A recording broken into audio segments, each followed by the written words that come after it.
नमस्कार विद्यार्थी भाइ बहिनीहरू, तपाईहरुलाई स्वागत छ नेपाल अनलाइन स्कुलको युट्युब च्यानलमा। हाम्रो युट्युब च्यानलमा तपाईहरुले कक्षा नर्सरीदेखि मास्टरसम्मका सबै विषयका सबै भिडियोहरू हेर्न सक्नुहुन्छ। त्यसको लागि तपाईहरु युट्युबमा गएर अथवा फेसबुकमा गएर, त्यस्तै भाइबरमा गएर अथवा टिकटकमा गएर नेपाल अनलाइन स्कुल भनी सर्च गरेर हेर्न सक्नुहुन्छ। हामीले तपाईहरुकै लागि भनेर 30,000 भन्दा बेसी भिडियो बनाएर हालिसकेका छौं। त्यो भिडियो हेरेर तपाईहरुले धेरै भन्दा धेरै ज्ञान लिई आफ्नो एक्जामलाई राम्रो गर्न सक्नुहुन्छ भने आफ्नो कन्सेप्टलाई पनि क्लियर गर्न सक्नुहुन्छ। त्यसैले हाम्रो भिडियोलाई लाइक, शेयर र सब्स्क्राइब गरेर नेपाल अनलाइन स्कुलको सहयोगी हात हुन विनम्र अनुरोध गर्दछु। सधैँ चाहिँ म कृष्णदास हजुरहरुको अगाडि उपस्थित भइसकेको छु र आज म तपाईहरुलाई कक्षा 12 को नेपाली विषयको यो आमाको सपना भन्ने जुन पाठ छ, यो पाठ पढाउन गइरहेको छु, यो कविता पढाउन गइरहेको छु। र यो कविता पढ्नुभन्दा अगाडि हामीले यस कविताका जो कवि हुनुहुन्छ, रचयिता हुनुहुन्छ गोपाल प्रसाद रिमाल, उहाँको परिचय लिनुपर्ने हुन्छ। उहाँको परिचयका बारेमा हामीले जान्नुपर्ने हुन्छ। साथसाथै यो कविता वाचन गरिसकेपछि हामीले यो कविताको मूल भाव के हो त्यसमा पनि हामी चर्चा गर्छौं। यो कविताको विषयवस्तु के हो, यो कविता लेखनको पृष्ठभूमि के हो भन्ने विषयमा हामी अलिकति चर्चा परिचर्चा गर्नेछौं। त सबैभन्दा सुरुमा हामी जाउँ यस कविताका कवि गोपाल प्रसाद रिमालको परिचयतर्फ। उहाँको जन्म, गोपाल प्रसाद रिमालको जन्म विक्रम सम्वत 1975 जेठ 18 गते काठमाडौँको लगनटोलमा भएको हो। उहाँको बुवाको नाम उमाकान्त रिमाल र आमाको नाम आदित्य कुमारी रिमाल हो। र उहाँले विक्रम सम्वत 1991 सालको प्रवेशिका परीक्षामा चाहिँ बोर्ड प्रथम गर्नुभएको थियो र उहाँले चाहिँ आइएससी सम्मको औपचारिक शिक्षा हासिल गर्नुभएको थियो र उहाँले आफ्नो जिन्दगी पुरै साहित्य लेखनमा व्यतीत गर्नुभएको थियो। र 1992 मा चाहिँ शारदा पत्रिकामा प्रति शीर्षकको कविताबाट उहाँको साहित्यिक यात्रा सुरुवात भएको थियो र उहाँको निधन भने विक्रम सम्वत 2023 साल कार्तिक 8 गते काठमाडौँमा भएको हो। अब उहाँका काव्यगत प्रवृत्तिहरूको बारेमा पनि हामीले जान्नुपर्ने हुन्छ। उहाँको काव्यकृतिमा हामीले के कस्ता विशेषताहरू पाउँछौँ त? खासमा भन्ने हो भने गोपाल प्रसाद रिमाल आधुनिक नेपाली कवितामा गद्य कविताका प्रवर्तक हुन्। उहाँले गद्य कविता लेख्न सुरुवात गर्नुभएको हो। गद्य कविता भनेको कुनै पनि छन्दमा नमिलेको है, कुनै पनि अक्षर संख्याहरू नमिलेको जुन कविता छ त्यो भनेको गद्य कविता हो। र उहाँका कृतिहरूमा हामी प्रगतिवादी चेतनाका जुन कुराहरू चाहिँ पाउन सक्छौँ। त्यसैले उहाँलाई प्रगतिवादी कवि भनिन्छ। प्रगतिवादी चेतनाका संवाहकको रूपमा उहाँलाई लिइन्छ।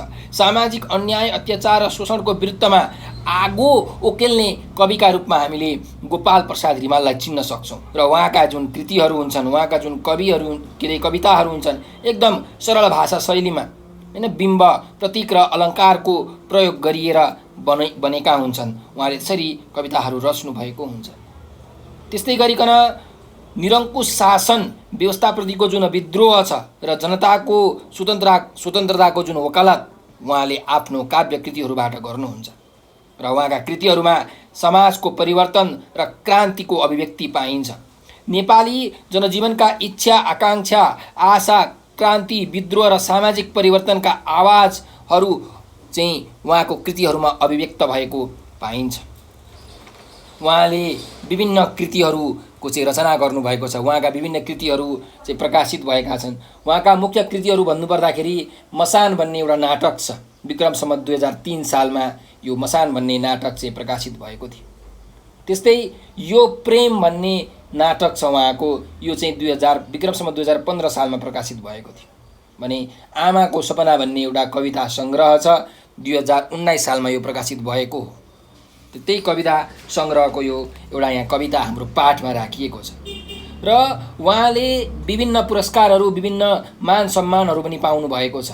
विक्रम सम्वत 2019 सालमा चाहिँ यो आमाको सपना भन्ने कविता सङ्ग्रहका लागि उहाँलाई मदन पुरस्कार दिएको थियो भने विक्रम सम्वत 2030 सालमा उहाँलाई त्रिभुवन पुरस्कारबाट सम्मानित गरिएको थियो। अब जाउँ हाम्रो कविता आमाको सपना। एउटा आमाको सपना यहाँ चाहिँ नेपाल देशको सपना भनेर चाहिँ हामीले बुझ्न सक्छौँ। यो कविताको एउटा साङ्गीतिक अर्थ छ जसको कुरा हामी यो कविता वाचनपछि गर्नेछौँ। त्यसो भए सुरु गरौँ हाम्रो यो कविता आमाको सपना। आमा त्यो आउँछ र? हो बा त्यो आउँछ। त्यो बिहानको सूर्य झैँ उज्यालो छर्दै आउँछ। त्यसको कम्मरमा झुन्डिएको शीत जस्तै टल्कने तिमी एक हतियार देख्नेछौ। त्यसैले ऊ अधर्मसित लड्नेछ। त्यो आउँदा तिमी पहिले त सपना हो कि भनेर छामछुम गर्नेछौ, तर त्यो हिउँ र आगोभन्दा पनि बढ्ता छोइने भएर आउँछ। हो र आमा? हो। तिमी जन्मदा तिम्रो कलिलो अनुहारमा त्यसकै छाया देख्ने आशा गरेकी थिएँ। तिम्रो हिस्सी परेको हँसाइमा त्यसैको सुन्दर छवि, तिम्रो तोते बोलीमा त्यसैको मधुर ध्वनि, तर त्यो मिठो गीतले तिमीलाई आफ्नो बाँसुरी बनाएनछ। त्यो तिमी नै हौला भन्ने मेरो यौवनभरिको सपना थियो। जे होस् त्यो आउँछ। म आमा हुँ। सारा सृजना शक्तिको मुख भएर म भन्न सक्छु त्यो आउँछ।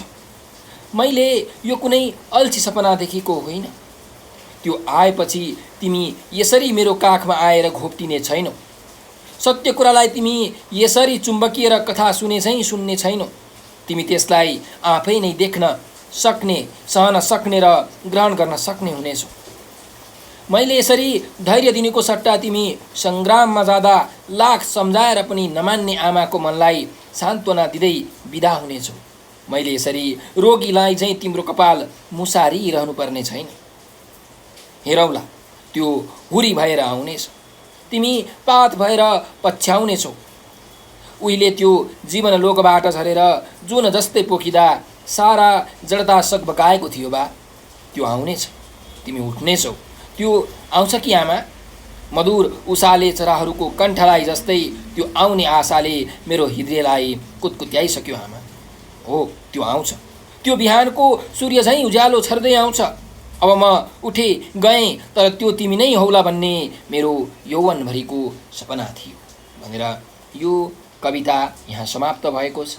र यो कविताका मार्फतबाट गोपाल प्रसाद रिमालले चाहिँ आफ्नो एउटा जुन भाव छ, आफ्नो मनमा व्यक्त भएका भावहरूलाई, तरङ्गहरूलाई बडो कलात्मक, बडो रचनात्मक, बडो चित्रात्मक ढङ्गले यहाँ प्रस्तुत गर्नुभएको छ। कवि गोपाल प्रसाद रिमाल विशेष गरी प्रगतिवादी धारामा कलम चलाउने कवि भएकाले सामाजिक रूपान्तरणलाई नै विषय बनाएर कविता लेखेको हामीले पाउन सक्छौँ। 2007 सालभन्दा अघिको राणाकालीन शासन र त्यसले जगतमा ल्याएको चरम निराशा, विद्रोहको भावना र मुक्तिको चाहनालाई नै यस कविताको विषयवस्तु हामीले पाउन सक्छौँ। निरङ्कुश शासन व्यवस्थाले सिङ्गो देशलाई तहस नहस बनाएको बेला कवि हृदय कसरी मौन बस्न सक्छ र? त्यसमा पनि रिमाल क्रान्तिकारी चेतना भएका कवि। तत्कालीन शासन व्यवस्थाबाट आएको तिक्तता र उनी भित्रको विद्रोही चेतना नै यस कविता लेखनको हामीले पृष्ठभूमि मान्न सक्छौँ। त्यसो भए अब हामी यस कविताको मूल भाव, चुरो कुरो, सारांशतिर अघि बढौँ भाइ बहिनीहरू। गोपाल प्रसाद रिमाल नेपाली कविताका प्रथम गद्य कवि हुन्। प्रकृति, प्रेम, विसङ्गति र विकृतिलाई कविताको विषय बनाउने रिमालका कवितामा जातीय स्वाभिमान, व्यङ्ग र देशभक्तिको भावलाई व्यक्त गरेको पाउँछ। उनका कवितामा नेपाली समाजमा व्याप्त अन्याय, अत्याचार, शोषण, दमन, कुरीति, भ्रष्टाचार आदिका विरुद्ध क्रान्तिकारी आवाज उठाइएको छ। त्यसैले रिमालका कवितामा मूल रूपमा क्रान्तिकारी विचार व्यक्त भएको छ। यसैगरी उनका कवितामा नेपाली जनजीवनका इच्छा, आकाङ्क्षा, आशा, क्रान्ति, विद्रोह र सामाजिक परिवर्तनका आवाजहरू मुखारित भएका छन्। सरल भाषा, बिम्ब, प्रतीक र अलङ्कारको संयोजन गरी कविता सिर्जना गर्ने रिमालका कवितामा गद्य लयको प्रयोग पाइन्छ। आमाको सपना कविता कवि गोपाल प्रसाद रिमालको सामाजिक रूपान्तरण र क्रान्तिको उद्घोष गर्ने एक उत्कृष्ट कविता हो। 2007 सालको सेरोफेरोमा लेखिएको यस कवितामा विशेष गरी निरङ्कुश शासन व्यवस्थाका कारण जनताको हक र अधिकारहरू वञ्चित भएको र समाजमा चरम अन्याय अत्याचार र शोषणले जडा गाडेकोले यसबाट मुक्त हुन एउटा क्रान्ति र क्रान्ति नायकको आवश्यकतालाई औल्याइएको छ। आमा छोराको संवादात्मक शैलीमा प्रस्तुत यस कवितामा आमाको माध्यमबाट एक दिन निरङ्कुश शासनको अन्त्य भई नयाँ बिहानीको उदय हुने विश्वास प्रकट गरिएको छ। आमा त्यो आउँछ र भन्ने छोराको प्रश्नमा आमाले हो बा त्यो आउँछ भन्ने जुन जवाब दिएकी छिन्, त्यहाँ त्यो भन्ने सर्वनामले समाजमा नयाँ परिवर्तन ल्याउन सक्ने भोलिको क्रान्ति पुत्रलाई सङ्केत गरिएको छ। आमा भन्ने शब्दले सिङ्गो देश र छोरा भन्ने शब्दले स्वतन्त्र प्रेमी नेपाली जनतालाई सङ्केत गरेको छ भनेर पनि हामीले बुझ्नुपर्छ। आमा छोराका बीचमा संवाद गराई क्रान्तिकारी परिवर्तन आउने र क्रान्तिका पछाडि सबै जनताहरू लाग्ने विचारलाई आशावादी चिन्तनमा चाहिँ ढालेर व्यक्त गरिएको जुन आमाको सपना यो कविता छ, यो चाहिँ सामाजिक परिवर्तनका लागि क्रान्ति आवश्यक भएको विचार राख्ने एउटा कविता हो।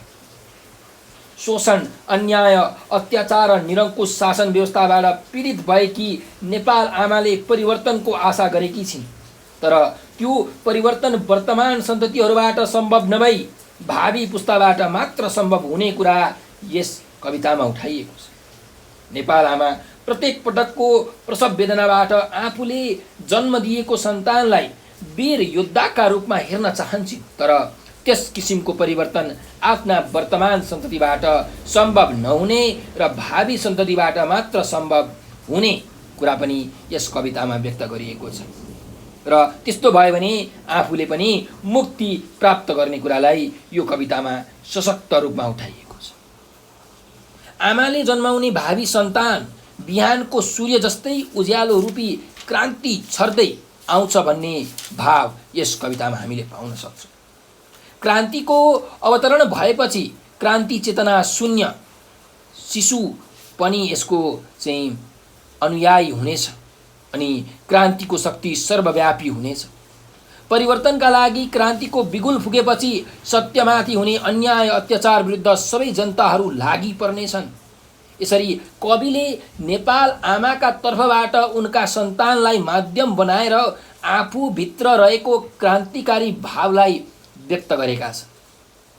क्रान्ति बिना समाजमा प्रजातन्त्र आउन नसक्ने, नेपाली जनता स्वतन्त्र बन्न नसक्ने र नेपाल आमालाई स्वस्थ तुल्याउन नसकिने कुराको उल्लेख गरी यस कविताको माध्यमबाट कविले क्रान्ति पुरुषको आवश्यकता नेपाल आमालाई भएको कुरा चाहिँ सङ्केत गरेका छन्।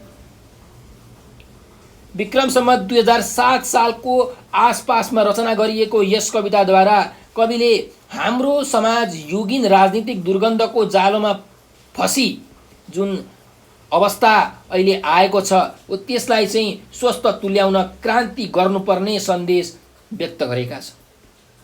समाजमा विद्यमान अन्याय, अत्याचार, दमन, शोषणका विरुद्ध सबैलाई क्रान्तिमा होमिन आह्वान गर्ने उद्देश्यले यस कविताको चाहिँ रचना भएको देखिन्छ।